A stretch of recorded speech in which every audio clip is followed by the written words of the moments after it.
Welcome back, guys. I just finished recording my review of the Streamlight TLR-7 HL-X and why I had to repair it. So if you haven't seen that video already, go ahead, watch it right here.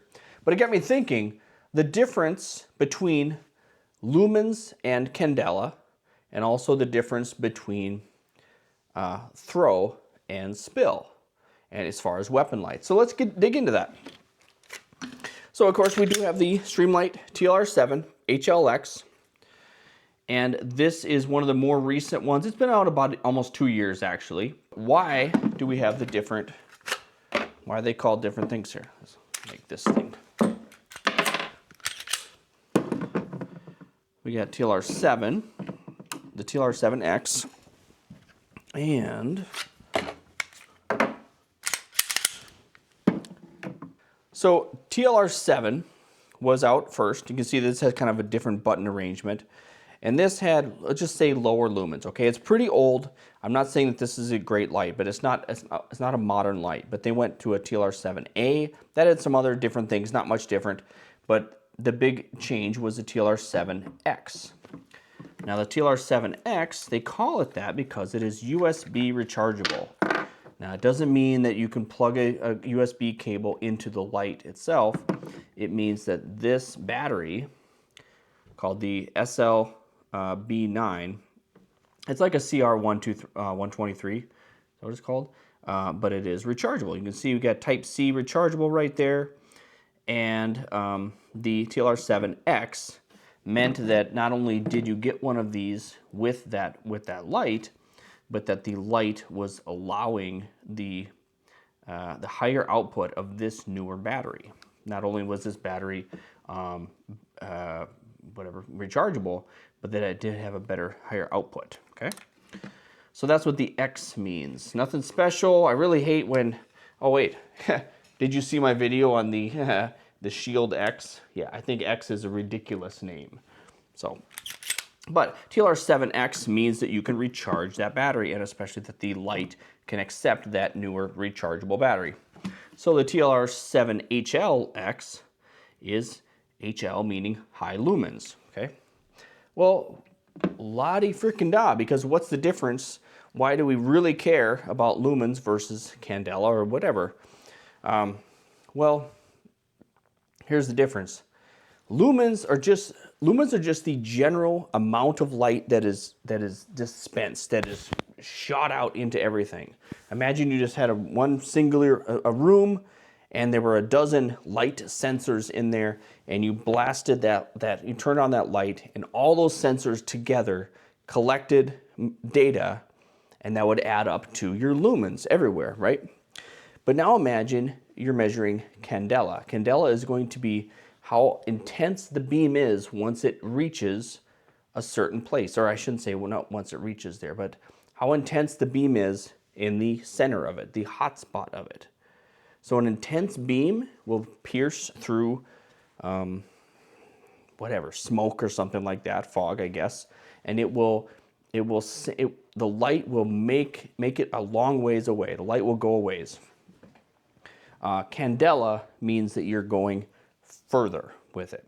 And lumens is just the total overall output of that light. Well, those lumens and Candela are actually rather similar to throw and spill. Again, throw meaning kind of how far you're going. If you have a baseball and you're going to send it that way, you're throwing it. You want to go a long ways with the throw. And the spill is going to be wide. How much of an area around you is it going to illuminate? And so there's different reasons for different things, but let's get into the specs first, what these are going to do for us. TLR-7 X is 500 lumens of output, and it is 5,000 candela of intensity. HL-X, the TLR-7 HL-X, is 1,000 lumens of output, so twice the lumen output, and then it is 22,000 candela of intensity. So, I mean, there we go. That's the difference. Now, you will notice a pretty big difference between these two, the lenses, or caps, or whatever you want to call this on here. The TLR-7 HL-X has a longer lens on here, The longer lens on this is basically going to help throw that light further. It could increase your candela, meaning focusing the intensity of that into one spot where you can pierce through the darkness further. So having a weapon light on your defensive pistol is a good idea for a lot of reasons. You want a positive identification of what it is that you may need to, the threat that you may need to stop. And you didn't know that it is a threat before you attempt to stop it. Now, a home defense weapon, now I encourage you to have a different, potentially a better weapon for home defense than a concealed carry weapon. Concealed carry weapon, the drawbacks, the trade-off is that it is small and easy to carry, and that is what you, and because of that, it isn't as powerful or maybe as many rounds or whatever as something that is better. So for home defense, you could use something, it'd be a whole different video, but like for home defense, you could have something like an AR-15, a shotgun, even just a bigger pistol, right? You could do that, and that would be fine. Now, be mindful, for your concealed carry weapon, you may or may not need to cast a lot of light a long ways, okay? Or maybe your likely scenario is only this 3 to 7 yards, based on statistics. So the difference being, do you want to throw a lot of light out overall in a spill everywhere? Well, in a lot of cases, probably. You want to see what's around you anyway, and maybe a really high intense beam going a long ways is a little bit less needed. I would say that could be more needed for a rifle if you're engaging longer targets, further targets, if you're engaging targets at further distance.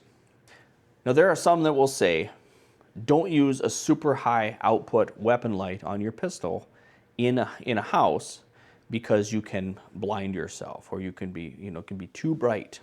Now, especially if you're aiming a high candela, high output intense beam at a mirror or something, that could be, could really throw you off. It could be tough. And so that is probably the drawback. That's probably where you might draw a line and say, nope, I don't need 22,000 candela. I probably am okay with 2,000 or 5,000 candela. So for example, that might be this here. This again is 500 lumen output and 5,000 candela output, which is a lot less than the 1,000 and 22,000 of the HL-X. So this could be considered more of an outdoor gun, and this might be something used more on indoor. Now, having a weapon light just on any, just something, even if it's a little bit of power, is wise. This is not particularly bright, but it's still something. Now, so far we've just talked about the TLR-7 variations. So I'll mention just a couple more here quick.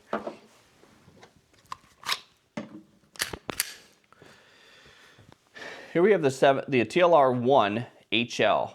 Now, I did not get a TLR-1 right away, but instead I actually got this Olight PL Pro, which is the same pattern as the TLR-1. It fits in the same holsters. So I got this just I got it at a pawn shop for super cheap, right? But once the TLR-1 HL was released, I upgraded to it. I got it just, I don't really know why, actually. I don't think I'm going to buy more of this pattern. I think I'm going to stick with the TLR-7 pattern. And lastly, let's talk about the shield weapon lights. So Streamlight also has this one, the TLR-6 and the TLR-6 HL. TLR-6, pretty weak weapon light, but the TLR-6 for different, it went on different guns for very small guns. And they're specific to that gun. So this is for the shield, TLR-6, and this is the HL. I had this 6, the original also. I still have it somewhere. These are not crazy, and I'm not saying that you must have a weapon light on your shield. If you're deep conceal or small, easy to carry gun, there's a time and place for that. And this, let's see which one we got here. In a lot of cases, you may just want to have a flashlight anyway for EDC, for figuring out, for investigating that threat. A bump in the night or whatever, you should probably have a flashlight to go see what that is, and maybe you should have a weapon to protect yourself as well. It depends. Now, some people have made the mistake of using their weapon light as a standard utility light. Don't do that. Okay, that's what this is for. Use this for everyday utility light as you need it. Do not draw your gun and point the light, which is also the barrel of the gun, at something you need to illuminate, unless you are expecting to need to neutralize that threat. So that's why you should always have an EDC light on you anyway. All right, guys, I think I've run out of things to say. That's probably in your best interest, so there we go. That's it for now.